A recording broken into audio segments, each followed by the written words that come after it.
Right. పంపించిన ప్రతి ఒక్కరు కూడా ఆఫీస్కి వచ్చారండి. రైట్. ఎందుకంటే ఇక్కడ జరిగే ప్రాక్టికల్ ప్రొసీజర్ ఏంటంటే నేనే సినిమా తీస్తే నా ఆలోచన విధానం ఎలా ఉంటుందంటే ఎవరో రాసి పంపిస్తే నేను పెట్టుకోను. ఇక్కడికొచ్చి నా కో డైరెక్టర్లతో మేము కథ డిస్కస్ చేస్తున్నప్పుడు ఆ పాట పర్టికులర్ గా ఏ సీన్ లో వస్తుంది, ఆ సీన్ లో ఉన్న కంటెంట్ ఏంటి, ఎమోషన్ ఏంటి మేము ఎక్స్ప్లెయిన్ చేసినప్పుడు అర్థం చేసుకొని రాస్తే తీసుకుంటాం. అంటే మా ఆలోచన విధానం అలా అదే ఉంటుంది. మరి అదే ఎవరైనా మేము అలా ఆలోచించే పిలిచామండి. మేము 2 రోజులు కూర్చోబెట్టి ఎక్స్ప్లెయిన్ చేస్తాం. ఎందుకంటే మాకు మళ్ళీ మళ్ళీ అవకాశం రాదు. ఒకసారి వచ్చిందంటే ఆవిడకి ఈ ఫీల్డ్ లో లిరిక్స్ రాసే అనుభవం ఉందా? లేదండి. ఆవిడ ట్రైనీ? నిన్న కూడా చెప్పాను. ట్రైనీ అని కాదండి. ఒక ఫ్రెషర్? అవకాశం కోసం ఎదురు చూసే వేలాది మంది ఉంటారు. అంటే ఆవిడ వాళ్ళ తెలుగులో ఆవిడ ఏం చదువుకున్నారు? బీటెక్ ఏదో చదువుకున్నారండి. కానీ సినిమా సాహిత్యం మీద ఆవిడకి లేదండి. ఆసక్తి అది ఎక్కువ.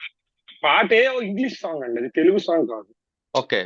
నేను కూడా కొంచెం పాష్ గా చదువుకున్న వాళ్ళు, ఆ అమెరికన్ యాక్సెంట్ రాయగలిగిన వాళ్ళు, ఆ ఓకే. స్టైలిష్ నా సినిమాలో ఒక పాత్ర అబ్రాడ్ నుంచి వచ్చే ఒక పాత్రకి ఒక పర్టికులర్ సన్నివేశంలో పాట రాయడానికి మిగిలిన పాటలన్నీ తెలుగు లిరిసిస్టుల చేత రాయిపించుకున్నాం. ఆల్రెడీ 2 పాటలు రికార్డింగ్ కూడా అయిపోయినాయి. ఓకే. మొత్తం 5 పాటల్లో ఇప్పటికే దాదాపుగా 2 పాటలు రికార్డింగ్ అయినాయి, 2 పాటలు ట్యూన్ అయినాయి, ఇంకో 2 పాటలు పెండింగ్ ఉన్నాయి. ఉమ్. ఇందులో ఒక పాటకి ఈ మొక్కరే కాదండి, ఆల్మోస్ట్ 10-15 మంది దాకా రెఫరెన్స్లు తీసుకోండి.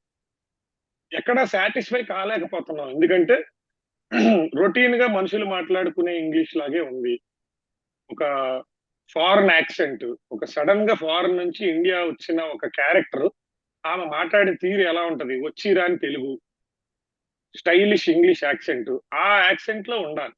ఆ ఓకే. పాడే పాడే ఆవిడ్ని కూడా అలాంటి ఆవిడనే పట్టుకోవాలని చాలా రోజుల నుంచి చాలా మందితో కాంటాక్ట్ లోకి వెళ్తున్నాం. అలా ఎవరు పాడగలుగుతారా? సార్, అయితే ఇప్పుడు ఈ ఎపిసోడ్ లో మీరు ఒక్కరే మాట్లాడుతున్నారు, కానీ ఆ యూనిట్ కి సంబంధించిన వాళ్ళు వచ్చి దీన్ని ఖండించట్లేదు ఎందుకండి? అంటే సార్ మీతో పాటు 6గురు ఉన్నారు, వాళ్ళు వచ్చారని మీరు చెప్తున్నారు, అమ్మాయి కూడా వచ్చిందని చెప్తున్నారు.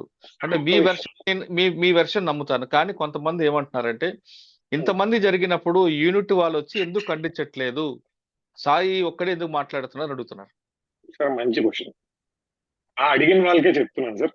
నేను కూడా వచ్చి మాట్లాడట్లేదు సార్. నేను మాట్లాడాలని అనుకుంటే నేను నా వైఫ్ ఒక రోజుకి 25 నుంచి 30 ఛానల్స్ వీడియోలు చూస్తున్నాను. ఉమ్.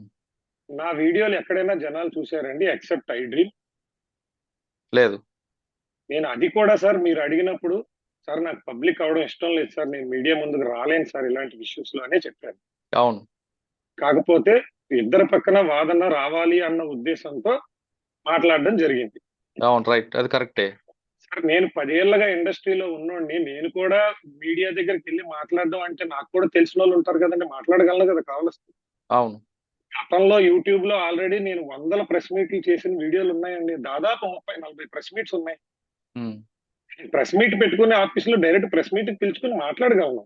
కానీ అవును. మాట్లాడగలిగే విషయం కాదు నా దృష్టిలో ఇది. ఇది మీ ఫ్యామిలీ మ్యాటర్ ఇది. మీరు చేస్తున్నవే బేస్లెస్, పనికి మాలిన, నీచాతి నీచమైన, దిగజారుడు ఆరోపణలు. మీ క్యారెక్టర్లు మీరు వదిలేసుకుంటున్నారు ఎలాగూ. నా క్యారెక్టర్ కూడా పాడు చేసే చెత్త ఆరోపణలు. ఓకే. వాటికి నేను వచ్చి సమాధానం చెప్పడం, మళ్ళీ మీరు దానికి కౌంటర్ ఇవ్వడం, నేను కౌంటర్ ఇవ్వడం, మీకు ఎలాగూ మీరు పరువు అన్ని వదిలేసి మీరు డిసైడ్ అయ్యి అటాక్ చేద్దామని ప్లాన్ చేసుకుని మనుషుల్ని పోగేసుకుని ఎథిక్స్ లేని కొంతమందిని పోగేసుకుని మీరు డబ్బులు ఇచ్చుకున్నారో ఏం చేసుకున్నారో లా బ్రేక్ చేసే మనుషుల్ని తెచ్చుకుని లా బ్రేక్ చేసిన ఆఫీస్ లో చొరబడి నన్ను హామ్ చేసి మీరు ఇంటర్వ్యూలు చేసుకుంటున్నారు. మీ పబ్బం మీరు గడుపుకుంటున్నారు. ఛానల్స్ కి కావాల్సిన మంచి ఛానల్స్ కి టీఆర్పీ వస్తుంది, మీకు కావాల్సిన పబ్లిసిటీ మీకు వస్తుంది. మీరు ఆ ఉమెన్ కార్డు, ఆ సింపతి కార్డ్ ని పర్ఫెక్ట్ గా వాడుకోవాలనుకుంటున్నారు, పర్ఫెక్ట్ గా వాడుకుంటున్నారు. మీరు అన్నట్టు కమెంట్లు పెట్టేవాళ్ళు సహజం అండి, ఉమెన్ కే సపోర్ట్ చేస్తారు. ఒక మగాడు వచ్చి రోడ్డు మీద మాట్లాడితే ఎవ్వరూ నమ్మరు. ఆ వీడియోల్లో కూడా ఎవరెవరో నా క్యారెక్టర్ అసెస్ చేస్తున్నారు. నా వైఫ్ నా మీద కోపంతో మాట్లాడుతుంది, ఓకే నేను అర్థం చేసుకుంటాను. మీరందరూ ఎవరు కూర్చొని మాట్లాడడం? ఏం తెలుసు మీకు నా గురించి?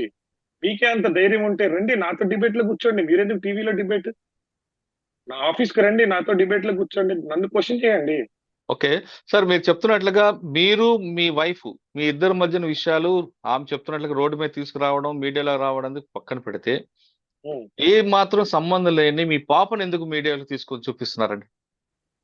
సార్ అది ఇది అడిగినందుకు కూడా నేను మీకు నిజంగా థ్యాంక్స్ చెప్పాలి సార్ ఈ క్వశ్చన్ అడగడానికి. ఎందుకంటే ఇది నాలో ఉన్న ఒక చాలా రగిలిపోతున్న కోపం అనుకుంటారో బాధ అనుకుంటారో, don't take me wrong sir. ఆమెని పాపని నాకు చూపించకుండా ఇబ్బంది పెట్టిన, పాప చేత నన్ను తిట్టించిన, పాప నేను చచ్చిపోవాలని నిన్న చెప్పించారు. ఇన్ని ఉమ్, చేసిన యాజ్ ఎ ఫాదర్ గా I have complete rights on her.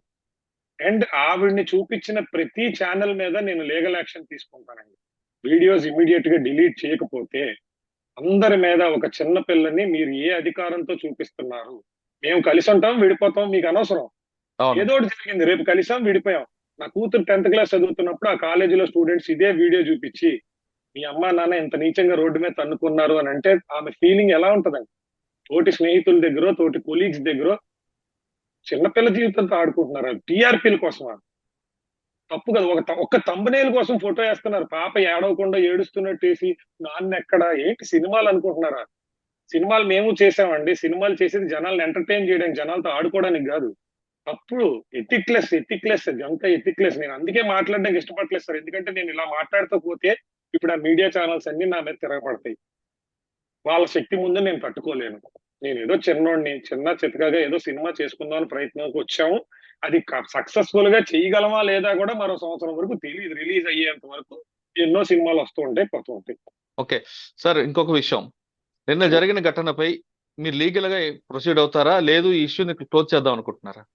100% legal గా ప్రొసీడ్ అవ్వడానికి ఎన్ని రకమైన అవకాశాలు, ఆస్కారాలు విత్ ఇన్ మై కెపాసిటీ ఉంటే అవన్నీ కూడా ప్రొసీడ్ అవ్వడం జరుగుతుంది.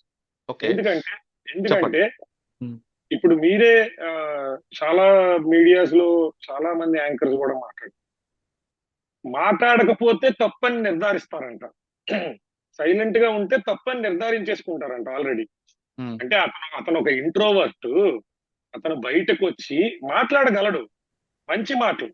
ఉమ్, ఏంటి ఇప్పుడు నిన్నొచ్చి కీ అని తిట్టారు, దానికి నీ సమాధానం ఏంటి? నిన్నొచ్చి చంపదెబ్బ కొట్టారు, దానికి నీ సమాధానం ఏంటి? నువ్వెందుకు తిరిగి కొట్టలేదు, దానికి నీ సమాధానం ఏంటి? ఉమ్. బాబు వీఆర్ లా అబైడింగ్ సిటిజన్స్ అమ్మా. మేము అందుకే కొట్టలేదు. మేము అందుకే నోరు మూసుకుని కూర్చున్నాం, బూతులు తిడుతున్నా. నా నా ప్రమేయం లేకుండా నా ఆఫీస్ లో చొరబడినా నోరు మూసుకుని కూర్చున్న రీజన్ ఏంటంటే మేము లా బ్రేక్ చెయ్యం. అలాగని సైలెంట్ గా ఉన్నోళ్ళం కాదు. ఖచ్చితంగా యాక్షన్ తీసుకుంటాం లాలో ఏ వెసులుబాటు ఉందో దాంతో.